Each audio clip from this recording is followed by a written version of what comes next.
चाहे प्राण चले जाए, चाहे जितना कष्ट दिया जाए, हम अपनी निष्ठा से ना हटे। प्रकृति जनित कष्ट, विकार जनित कष्ट, मन जनित कष्ट, दैवी आपदा जनित कष्ट, बहुत प्रकार के कष्ट हैं। जो धर्म को कष्ट सहकर धारण करता है वही वास्तविक धर्मात्मा है। इसीलिए धर्मात्माओं की बहुत टोलियां नहीं होती हैं। कोई विरला जो प्राण समर्पित किए हुए हर कष्ट को सहता हुआ धर्म का पालन करता है, वही महापुरुष होता है। वही निष्ठावान जगत मंगल करने की सामर्थ्य रखता है। सच्ची मानिए, महापुरुषों ने अपार कष्ट सहा है। जब उनके पावन चरित्रों को पढ़ो तो अपनी भक्ति का जो भाव है वो बहुत ही लघु और सारहीन लगता है कि हमारे में कहाँ भजन है, वो कहाँ है वो निष्ठा हमारे अंदर। प्राणों को पुष्प की तरह न्यौछावर कर दिया अपने धर्म पालन के लिए, अपनी उपासना के लिए, अपनी निष्ठा के लिए प्राणों की आहुति दे दी और आह नहीं किया और जय ही मनाया। आपकी जय हो हे प्रभु, आपका ये जो विधान है ये मुझे परम मंगल सुखदायी है। मतलब दिमाग कहाँ नहीं करता। जब महापुरुषों के चरित्रों का अवगाहन करो तो रोने के सिवा और कोई रास्ता नहीं दिखाई देता। क्यों हो ऐसे महान कष्टों को गले लगाकर मुस्कुराते हुए प्राणों की आहुतियां दे दी केवल धर्म के लिए। इतिहास भरा हुआ है ऐसे महापुरुषों से। हम उपासना के मार्ग में चलते हैं, थोड़ा भी कष्ट नहीं सह सकते। प्राकृतिक दैवी आपदा इनकी बात नहीं कर रहा, केवल इंद्रियों की विलासता। रसेंद्री अच्छे अच्छे पदार्थ पाना चाहती, जनेन्द्री शरीर भोग करना चाहती, श्रवणेन्द्री मनोरंजन सुनना चाहती, एक एक इंद्री प्रकृति के सुखों को भोगना चाहती। जहां नाम मात्र केवल है, सुख नहीं है। लाख प्रवचन करे, लाख प्रवचन सुने, इंद्रियां और मन अपनी ही दशा में रहती। सोचो उन महापुरुषों को जिन्होंने, ये तो बहुत छोटी बात है सहना, भीषण यातनाएं दी गई उनके शरीर में कि आप अपने धर्म को छोड़ दीजिए। यातनाओं को हंसते हुए स्वीकार कर लिया। चित्त व्यथित हो जाता है कि प्रभु आपका विधान केवल महापुरुष ही सह सकते हैं, वही समझ सकते हैं, नहीं तो प्रश्नवाचक चिन्ह खड़ा हो जाएगा। आप कहां थे जब ऐसा हो रहा था? तो आप कहां थे? आपका व्रत है करऊं सदा तिनके रखवारी। महिमा सुनी है सीम की चाप सके को ताशु, बड़ रखवार रमापति। फिर ऐसा, पर वो प्रश्नवाचक चिन्ह शरणागति अधूरी कच्ची होने के कारण होती है। उन महापुरुषों का अपना अस्तित्व ही नहीं रह जाता है, केवल स्वयं भगवान ही बैठे होते हैं। तब ये स्थिति, उपासक सुख दुख को ना देखे, इष्ट देव को देखे, अनुकूलता प्रतिकूलता को न देखे, अपने धर्म को देखे, अपनी उपासना को देखे, तभी वो आगे बढ़ सकता है। सच्ची कहते हैं, हृदय रो पड़ता है इन महापुरुषों की निष्ठाएं देख करके कि वाह कैसी धर्म निष्ठा है। देह प्राण ते प्रिय कछु नाही, किसी का भी हो, देह और प्राण बहुत प्रिय है। लेकिन इन महापुरुषों ने, गुरुजनों ने देह प्राण की किंचन मात्र परवाह नहीं की। धर्म के लिए हम छोटी सी वस्तु भोजन, छोटे से इंद्रियों के भोगों के लिए अपने धर्म का त्याग कर देते हैं। और महापुरुषों ने अपने प्राणों का त्याग कर दिया, लेकिन धर्म नहीं त्यागा। ये जब तक निष्ठा नहीं आती तब तक हम अपने आराध्य देव के प्रताप, महिमा और उनके प्यार को नहीं समझ सकते। अनुकूलता को, सुख को, सम्मान को तो कोई भी कृपा मान के स्वीकार ही करेगा, लेकिन प्रतिकूलता को, अपमान को, दंड को, तिरस्कार को जो कृपा मान करके सहता है, उसे महाभागवत कहते हैं, उसे महापुरुष कहते हैं, उसे भक्त कहते हैं। क्योंकि ऐसे महापुरुषों के हृदय में स्वयं सच्चिदानंद भगवान विराजमान रहते हैं। ये संसार बड़ी आग की ज्वाला है। आपको इसलिए नहीं दिखाई दे रहा, आपका चश्मा ठीक नहीं है, नेत्र ठीक नहीं है। नाम जप कीजिए, निरंतर नाम जप कीजिए, फिर देखिए कैसा लगता है आपको ये संसार। एक अजीब स्थिति आती है, एक अलौकिक स्थिति आ जाती है, कुछ अच्छा नहीं लगता। मिलना, बात करना, कोई भोग भोगना, कोई ऐश्वर्य, कोई पदवी, कुछ नहीं। एक ऐसी आग जलती है सच्चिदानंद की, ये सब झूठा आकर्षण क्षण में नष्ट हो जाता है। अभी हमारी मलिन दृष्टि है तो हमको संसार प्यारा लगता है, असत प्यारा लगता है। संसार में तत् 10 दिशों, 10 दिशाओं में इस संसार में कहीं सुख नहीं है। दुखालयम अशाश्वतम, भगवान कह रहे हैं, महापुरुष कह रहे हैं, हमें सुख दिखाई दे रहा है। हमारी बुद्धि पतित हो चुकी है, मलिन हो चुकी है। ये दावानल संसार, जंगल में जो आग लगती है उसे दावानल कहते हैं। ये भड़क रही है, मैं भी उसकी लपेटों में आ रहा हूं। श्रीपाद कह रहे हैं, क्या कर सकता हूं, असमर्थ हूं। ये हृदय की बात है। हा वृंदारण्य काम क्रोध लोभाद्यति बल बहल व्याल संकीर्ण में तत्। एक काम क्रोध लोभ आदि अनेक बलवान सर्प हैं जो अपनी कुंडली में फंसा करके डस लेते हैं और उनका विष चढ़ जाता है। कुछ तो ऐसे लील ही जाते हैं, अजगर आदि। तो लील जाने का मतलब पूरा जीवन निकल गया काम चेष्टा करते हुए, समझ ही नहीं पाए। पूरा जीवन निकल गया लोभ धन की प्राप्ति के लिए, समझ ही नहीं पाए। सुखी वही है जिसने भगवान नाम का निरंतर स्मरण प्रारंभ कर दिया। वो सुखी, वो बेचारा। तुम्हें लगता है वो सुखी, बेचारा है। थोड़ी देर अगर उसके मन में अपने मन को मिला के देखो तो पता चलेगा उसका मन कितना जल रहा है, कितना दुखी है, कितना वासनाओं से गंदा हो चुका है। और शरीर छूटेगा तो बैंक बैलेंस यही रहेगा, वो गंदगी ढो के अगले जन्म में भोगेगा जाके। माने ये असमर्थता का सूचक है। वृंदारण्य किम कुर्मः, मैं क्या करूं, कुत्र यामो, कहां जाऊं, आपकी शरण ले लिया हूं।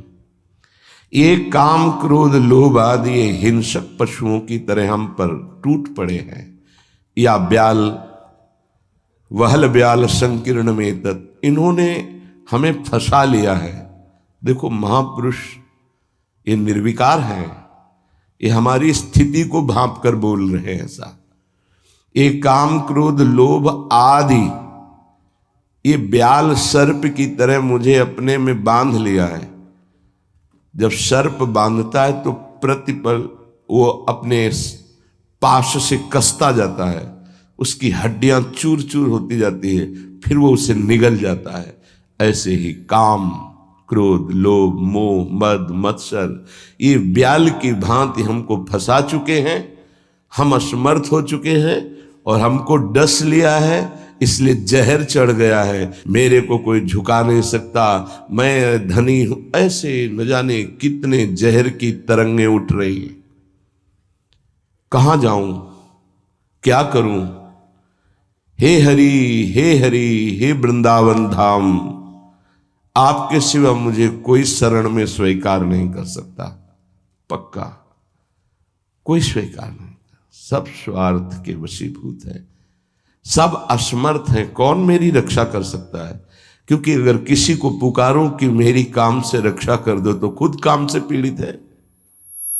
किसी को कहो कि मुझे क्रोध और मद से हटा दो, बचा लो, तो इस संसार में कोई नहीं बचा सकता।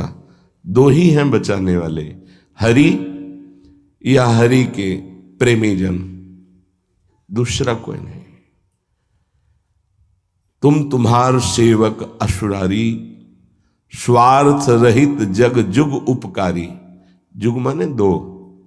स्वार्थ रहित अगर कोई उपकार कर सकता है, मुझे बचा सकता है, तो भगवत प्रेमी महात्मा या स्वयं श्री भगवान। इसलिए हा हरि यामो हरि हरि शरणम स्वस्य पश्यामि नान्यत्। मैं देख रहा हूं कि मुझे कोई स्वीकार नहीं कर सकता। अच्छे सद्गुण और स्वार्थ की पूर्ति होती हो तो सब हाथ मिला लेंगे, लेकिन जब दुर्गुण अपने ऊपर शासन कर रहा हो और किसी की स्वार्थ की पूर्ति हमसे न हो तो हमसे कोई बात नहीं करेगा, कोई नहीं बात करेगा। किसी से हम बात करना चाहें तो वो घृणा और त्याज्य भाव से देखेगा, है गंदा आदमी, क्या है इसके पास। लेकिन ऐसे को भी अगर कोई गले लगाता है तो दो, एक भगवत प्रेमी महात्मा और एक भगवान, दूसरा कोई नहीं। भगवत प्रेमी महात्मा और भगवान कहने को दो हैं, वो एक ही हैं।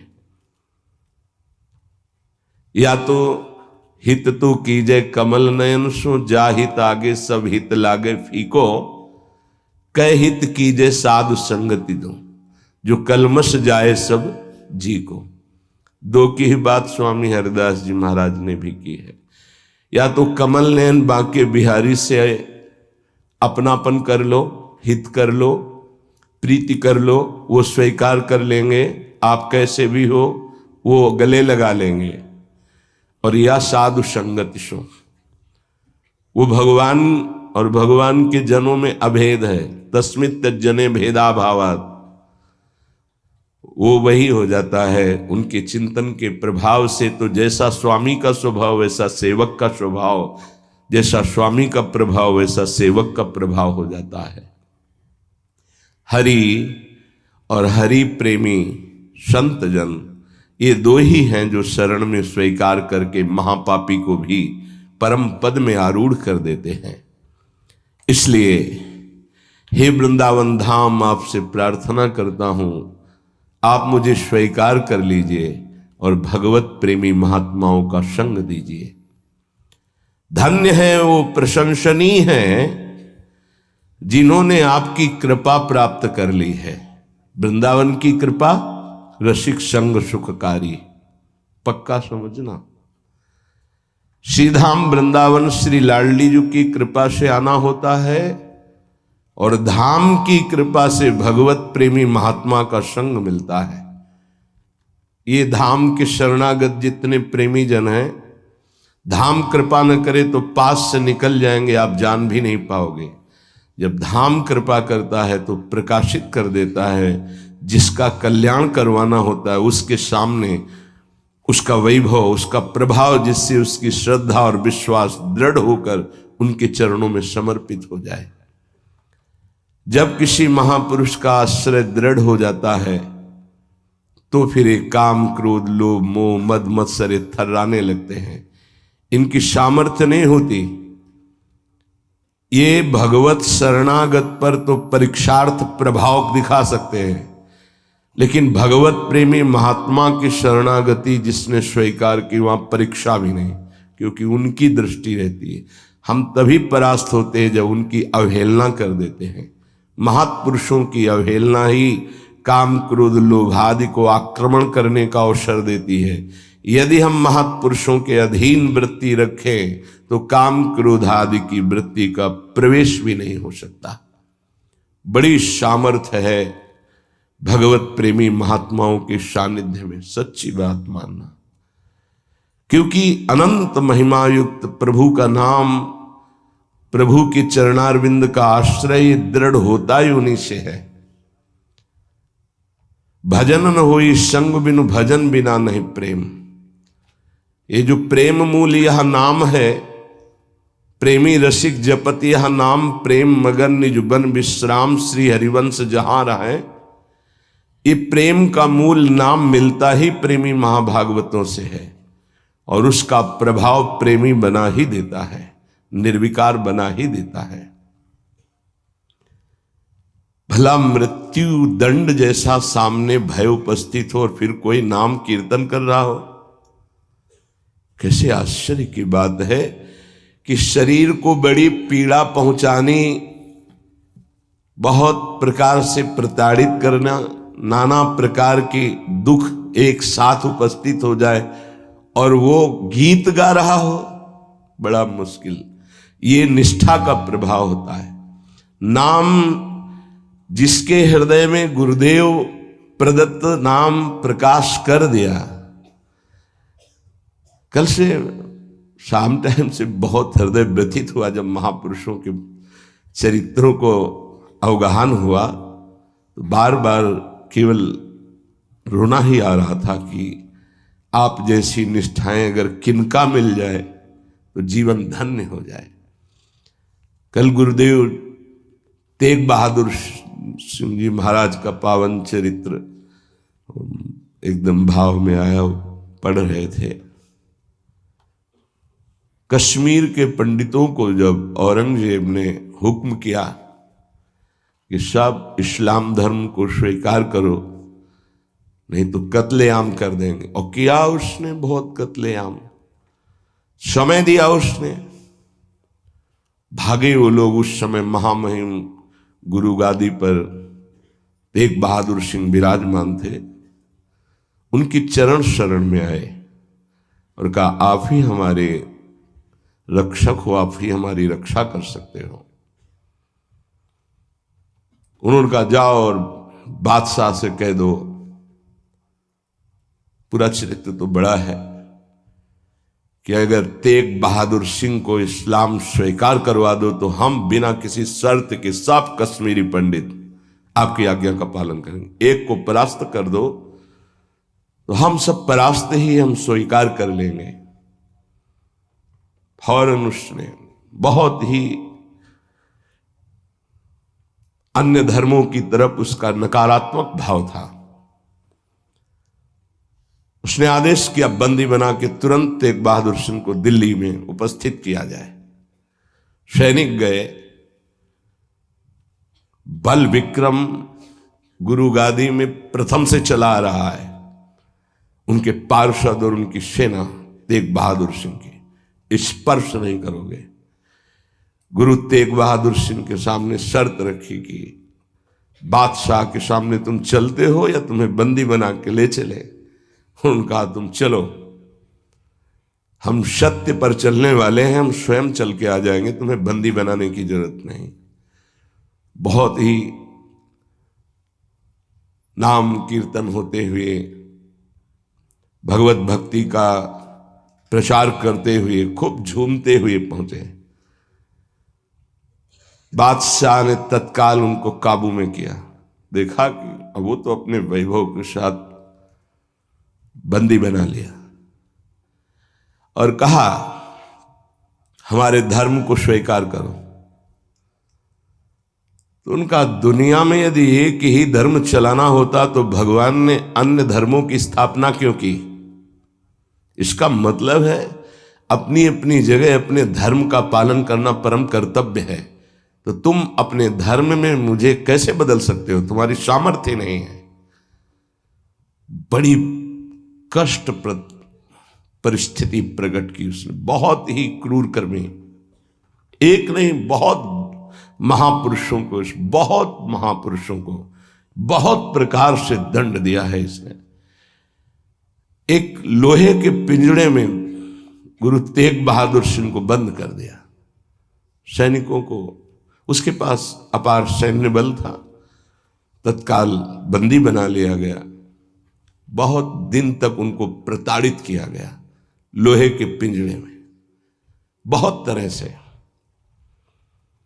हर बार वो उनसे जब पूछते, अगर आप स्वीकार करें तो जो पद कहे, मैं अपने राज्य का बादशाह था और मैं दे सकता हूं, अगर नहीं स्वीकार करते तो परिणाम तुम्हें भयंकर भोगना होगा। तो उन्होंने हंसते हुए कहा कि प्रभु ने जिस धर्म में मुझे स्थापित किया है, तेरी सामर्थ्य क्या है कड़वे ही शब्दों से